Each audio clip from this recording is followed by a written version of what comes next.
Hello Year 11, this is the second of 5 lessons going through descriptive writing with a particular focus on figurative language. Last lesson we were exploring personification and this lesson we're looking at the power of the simile. You will need your copy of the image that we looked at last lesson complete with your annotations because you're going to add layers of notes today and it'll help you with your overall approach when you take this same task into an exam later in the year. If you remember from last time, if we do a quick recap, we were saying that one of the good ways of starting to write descriptive writing is to get a feel of the place, and we spent a lot of time last lesson looking at the overall mood. We said the mood was related to character and the atmosphere was related to the place. Now this time we're going to be looking at one of the big areas of the picture, so we're about to move around the picture. As we're looking at one of the big areas, we're going to try and bring in the skill of the simile to be able to describe that big area and bring it alive for our readers. Using the same hourglass image that we looked at last lesson to represent the structure of our piece of writing, you can see at the top that last lesson we took the big picture, the overall mood of the place. This time we're zooming in slightly and we're focusing on just one particular area around the picture. Therefore we're moving around the image but showing more detail about one area. So of the 3 main types of figurative imagery, personification being the area we focused on in session 1, this time we're going to be looking at the simile. And the area that struck me as being most interesting and I had a lot to say about was the tents. So I'm going to be focusing on those. And instantly when I looked at those tents, they reminded me of jewels. Now if you look at the colour of that image of the jewels on the right hand side, you can see how they're bright, they're shiny, they're multicoloured. The light is reflecting off them in exactly the same way as the light is reflecting off the tents in the image. So as I've automatically thought of that idea, I think I might use that to be able to build my ideas later in my planning stage and then integrate them into my description when I get to my paragraph at the end of this lesson. We need to remind ourselves then of what a simile is. And to help us do this, we have to remember that we are trying to bring the feeling of the place alive for the reader. And one of the ways we can do that is to compare the place to what the reader already knows and can experience.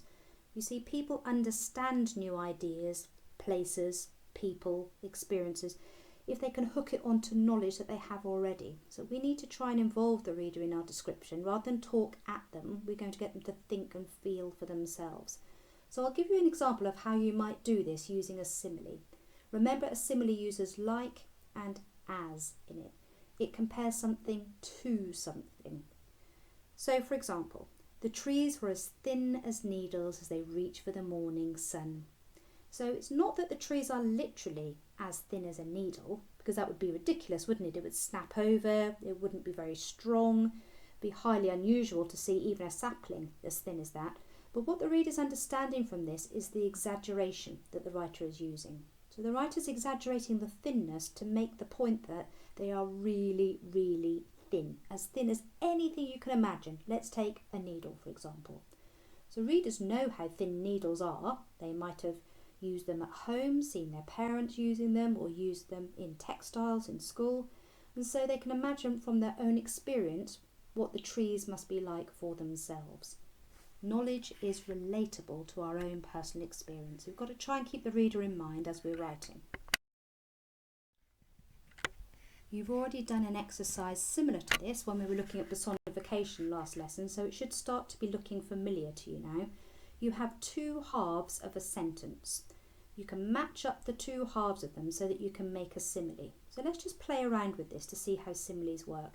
So for example, you could say, the enormous great trees stood like friends at a concert. Well, that one works, doesn't it? So they could be enormous and great, but they are very close to one another, like friends at a concert. Or they could be great because of their excitement at a concert. So you're trying to draw out how wonderful they are, not necessarily great how tall they are. But if you link that first part of the sentence, the enormous great trees stood as bravely as soldiers on duty, and that also works, doesn't it? But this time, instead of them being really close to one another, like friends at a concert, they're standing great and enormous because they're trying to show how authoritative they are. They're full of power. They're on duty. There's an element of control. So can you see that just the type of simile you choose completely changes the mood of the piece? You have to have a bit of think about how you want your mood to develop as you're going into your second paragraph now. So pause the video. Take time to put these together, see which ones you like. Maybe you could take a couple of the first ones and link them to 2 or 3 of the second parts of the sentence. Have a play around to see what effects these similes create as you're making them. So let's recap on what we've looked at so far. We know we have an image to describe, and we know we need to bring it alive with a character, and we know we need to involve our audience by relating things back to their personal experience. One of the ways in which successful writers can do this is by using figurative language, and the focus of our lesson today is to use similes to describe one area of this picture as we move around the image. A simile, remember, is a comparison of 2 things, and they use the word like and as, so it changes something into something else. Okay?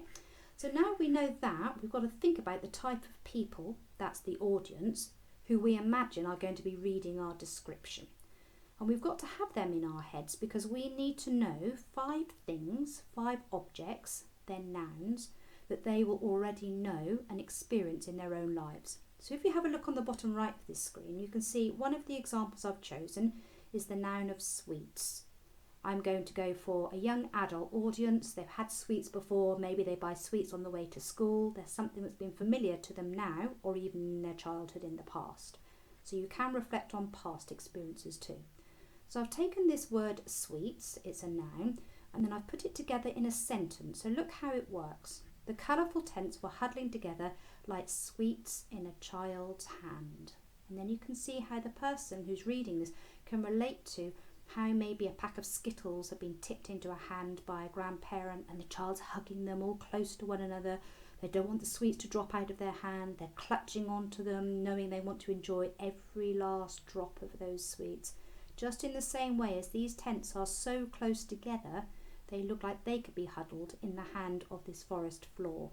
So look how it really helps the reader to imagine how these tents are huddled. Not just that they are huddled, but in what way.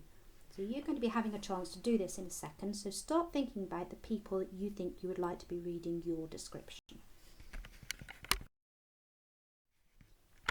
So in this model, I've started to play around with the noun sweets. I've taken the idea of jewels, another noun, from earlier on, so don't ditch any of your planning. If you have some good ideas, just jot them all down on the page. You can annotate around that image. It's perfectly fine if you scribble all over it, even in an exam.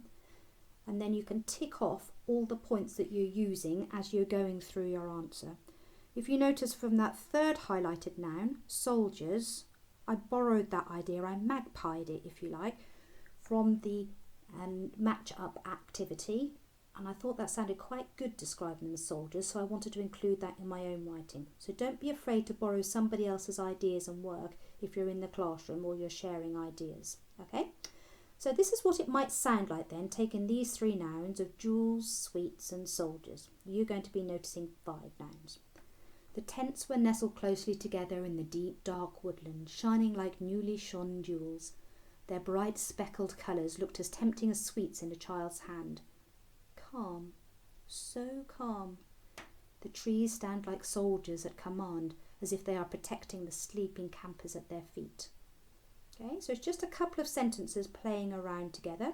I might decide in final draft to develop that first paragraph more, or I might decide to shuffle those 2 paragraphs around or even put them into one. So these are just initial thoughts at the moment. And what you want to aim to do is to try and bring the place alive for the reader so that they can also latch onto their knowledge and experience it. So for example, if you look at that first sentence, you've got the deepness and the darkness of the wood, and then in contrast you've got the shining tents that look like jewels. So it's quite good to have dark colours and light colours together so that you can show one idea as being more important than another. We've talked in the previous slide about the sweet in a child's hand relating to past experience. And you can also take the idea of soldiers. So I imagine that a lot of you would have looked at the idea of soldiers in the power and conflict poetry. So you have some experience of that. Some of you may have family members who work in the armed forces.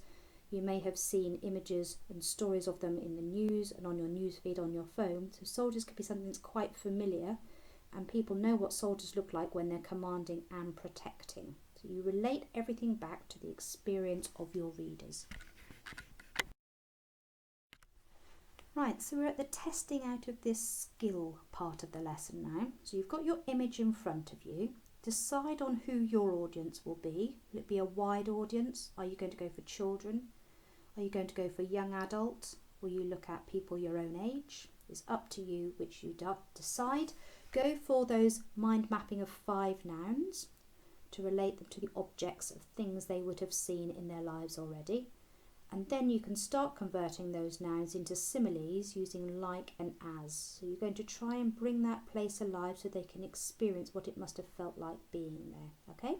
Now once you've got all of your ideas in planning, you've made your annotations around this image, you can then write up your ideas into sentences. 50 to 60 words will be fine. That's about 2 or 3 sentences.